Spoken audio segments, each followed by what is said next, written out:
My உறவுகளை நம்மளுடைய இன்ட்ரெஸ்டிங்கான மண் வாசனை சீரியலை பார்க்கறதுக்கு எல்லாரும் தயாரா? அப்ப வாங்க டைம் வேஸ்ட் பண்ணாம வீடியோக்குள்ள போயிடலாம். மறக்காம சேனலை சப்ஸ்கிரைப் பண்ணி வீடியோக்கு லைக் பண்ணிருங்க.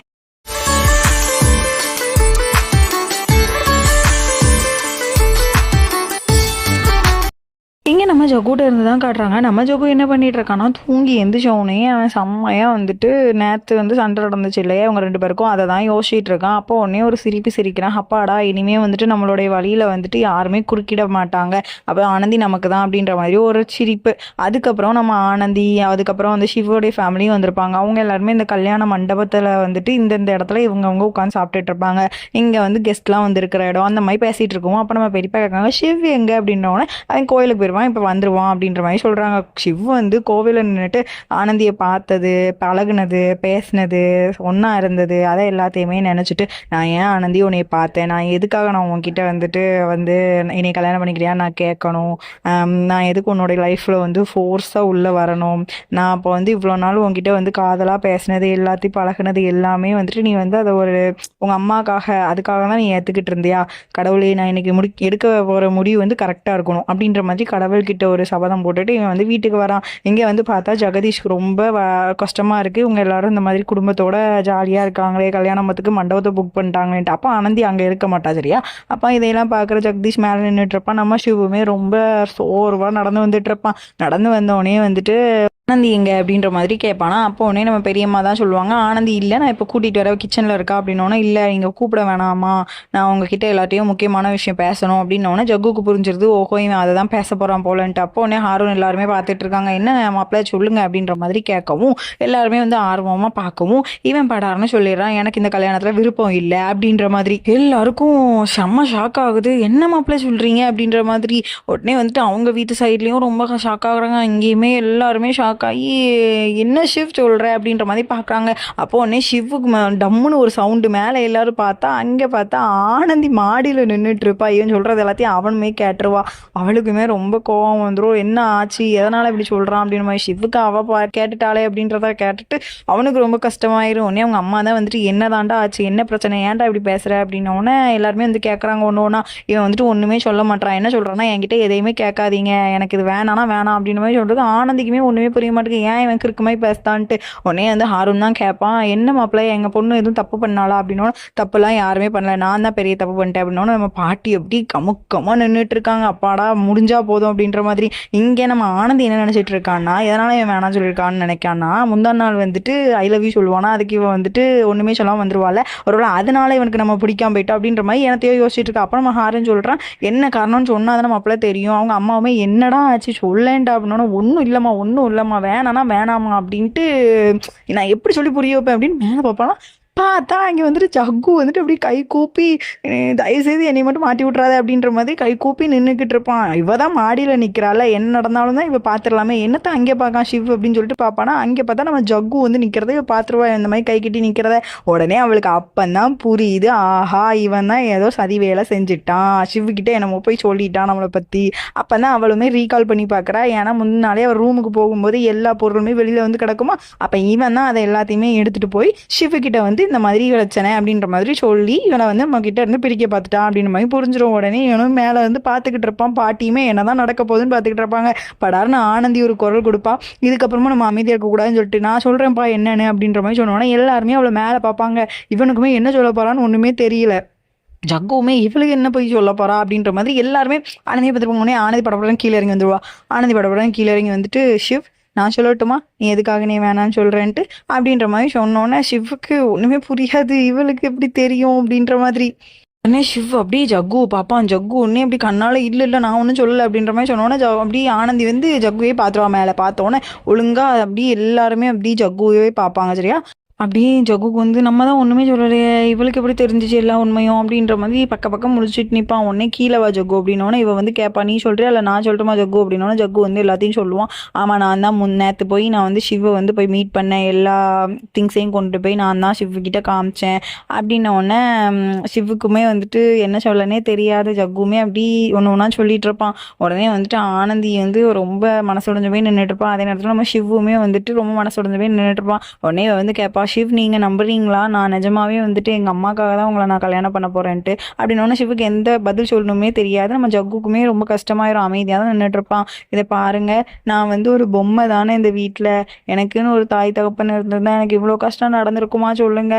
நான் இந்த வீட்டில் கல்யாணம் பண்ணி வந்தேன், இவன் இப்படி பண்ணிட்டான். அதுக்கப்புறம் நான் பாட்டில் என் பாட்டில் இருந்தேன். நம்மளுடைய பாட்டி தான் உங்களை கல்யாணம் பண்ணுங்கன்னு சொன்னாங்க.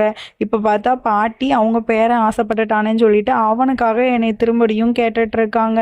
நான் இந்த வீட்டில் வெறும் பொம்மை தான் அப்படின்ற மாதிரி சொன்னோன்னே எல்லாருமே அப்படி ரொம்ப கண் கலங்கி ஆனந்தியை பார்க்குறாங்க. ஆனந்தி வந்துட்டு சொல்லிடுறா, சிவ் நல்ல ஒன்னே ஒன்று கேட்டுக்கோங்க, நீங்கள் என்னோட லைஃப்பில் வந்ததுக்கப்புறம் தான் என்னுடைய சந்தோஷம் எல்லாமே திரும்ப கிடச்சிச்சு.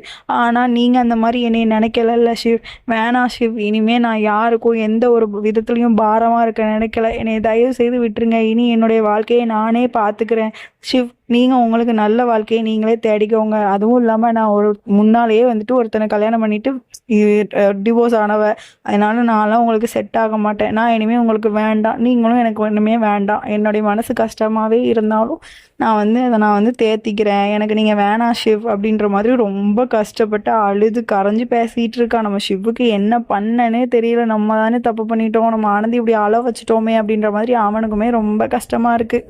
அப்படியே அவனுமே அழுதுகிட்டே ஆனந்தி அப்படின்ட்டு வருவானா, வேணாம் ஷிவ், நீங்கள் ஒன்றுமே சொல்ல வேணாம், தயவு செய்து கை கூப்பி கேட்டுக்கிறேன், என்னை இதோட விட்டுருங்க அப்படின்ற மாதிரி எல்லாருக்கிட்டையுமே கை கூப்பி கேட்டுட்டு என்னை தனியாக விடுங்க அப்படின்ற மாதிரி சொல்லிட்டு இவ படபடன்னு எங்கேயோ நடந்து போகிறா. உடனே வந்துட்டு அவங்க எல்லாருமே சொல்கிறாங்க, அவளை விட்டுருங்க, அவள் கொஞ்ச நாள் தனியாக இருக்கட்டும் அப்படின்ற மாதிரி சொல்லிடுவாங்க. இவனுக்கு செம்ம அழுக வரும் ஷிவுக்கு. உடனே நம்ம ஜக்கு என்ன பண்ணுவான், அப்படியே தரையில் டொமில்னு போய் உட்காந்துருவான். உட்காந்துட்டு நான் தான் இவ்வளோ நாள் அவளை தப்பாக நினச்சிட்டேன், என்னால் தான் இவ்வளோ பிரச்சனையும் அப்படின்னோடனே சிவுமே வந்துட்டு பக்கத்தில் போவான், ஜக்கு கிட்ட போய் சொல்லுவான், டே ஜக்கு, ஒன்னால நான் என் ஆனந்தியை சந்தேகப்பட்டுட்டேனே, யார் என்ன சொல்லியிருந்தாலும் நான் சந்தேகப்படாமல் இருந்திருக்கணும். அவள் இன்னைக்கு இவ்வளோ நம்பிக்கை வச்சிருக்கானா என் மேலே, அதுக்கு நான் கொடுத்த ஹோப் தான் காரணம். நானே அவளை வந்து இவ்வளோ சந்தேகப்பட்டுட்டேன் அப்படின்றதுனால தான் அவள் ரொம்ப கவலைப்பட்டு போகிறா. இப்போ உனக்கும் எனக்கும் எந்த ஒரு வித்தியாசமுமே இல்லாமல் போச்சு. நான் இப்போ என்ன பண்ணுவேன், நான் எப்படி ஆனந்தியோட மனசு திரும்படியும் இடம் பிடிக்க முடியும், அவகிட்ட நான் எப்படி எடுத்து சொல்ல முடியும் அப்படின்ற மாதிரி இவன் ரொம்ப அழுதுகிட்டே சொல்கிறான். இப்போ நான் கண்டிப்பாக ஆனந்தியை போய் எங்கே இருந்தாலும் நான் போய் பார்க்க தான் போகிறேன் ஜகு, தயவு செய்து இனிமேல் எங்கள் லைஃப்குள்ளே நீ வராத ஜகு அப்படின்ற மாதிரி சொல்லிட்டு இவனுமே வந்துட்டு ரொம்ப அழுதுகிட்டே போகணும்னு நினைக்கிறான். அவங்க அம்மாவுமே வந்துட்டு தாராளமாக போடா, சீக்கிரம் போடா அவளை போய் பார்க்கறதுக்கு அப்படின்ற மாதிரி சொன்னோன்னா நம்ம ஜக்குவுமே நல்லா அழுதுகிட்டு இருக்கோம். ஹாரூனுக்கு அப்படியே பல்லு கடிச்சிட்டு கோவம் வருது. ஹாரூன் போய் சொல்கிறாரு, நீ எப்போ தாண்டா திருந்துவ, எதனால தாண்டா இப்படி இருக்கிற, எனக்கு ஒன்றுமே புரிய மாட்டேங்குது, இவ்வளோ பெரிய மனுஷனாக இருக்கியே, இப்படி தான் நீ அவளோட வாழ்க்கையை சீரழிப்பியா அப்படின்ற மாதிரி அவன் வந்து திட்டிகிட்டு இருக்கான். இதெல்லாம் உங்கள் அம்மாவுக்கு தெரிஞ்சா எவ்வளோ கஷ்டப்படுவா தெரியுமாடா, இப்படிப்பட்ட ஒரு பையனையா நான் என் வயத்தில் பிறக்க வச்சேன் அப்படின்ற மாதிரி ரொம்ப கஷ்டப்படுவாடா, நீ ஏன்டா இப்படி இருக்க, தயவு செஞ்சு வீட்டில் விட்டு போடா அப்படின்னோட, ஓகேப்பா நான் இந்த வீட்டை விட்டு போயிடுறேன்ப்பா, உங்களுக்கு இனிமேல் கஷ்டம் தர மாட்டேப்பான்னு சொல்லிட்டு அவனுமே வீட்டில் இருந்து கிளம்புறாங்க. அவங்க பாட்டியுமே ரொம்ப ஆசீர்வாதம் பண்ணிட்டு அப்படியே அமைதியாக உணர்ந்திரியாத மாதிரி நின்றுக்கிறாங்க. எல்லாருமே கோவத்தோடு நிற்கிறாங்க. ஏன் நம்ம ஆனந்தி ஒரு இடத்துல எப்பவும் அந்த மரத்துக்கு அடியில் தானே இருப்பாங்க, உடனே அங்கே தான் இருப்பான்னு தெரிஞ்சுட்டே நம்ம கரெக்டாக நம்ம ஷிவுமே அங்கே போயிடுறான். போனதுக்கப்புறம் வந்துட்டு அப்படியே பார்க்கா ஷிவ் வாரானா அப்படின்ட்டு வாரான் பார்த்துக்கோங்க. அப்போ உடனே வரும்போது அந்த கொலுசெல்லாம் வந்து கலட்டி வச்சிருப்பாளா. உடனே அந்த கொலுசையுமே கையில் எடுத்துக்கிறான். கையில் எடுத்துட்டு பக்கத்தில் வந்துட்டு ஆனந்திமா அப்படின்ற மாதிரி கூப்பிடுவான்.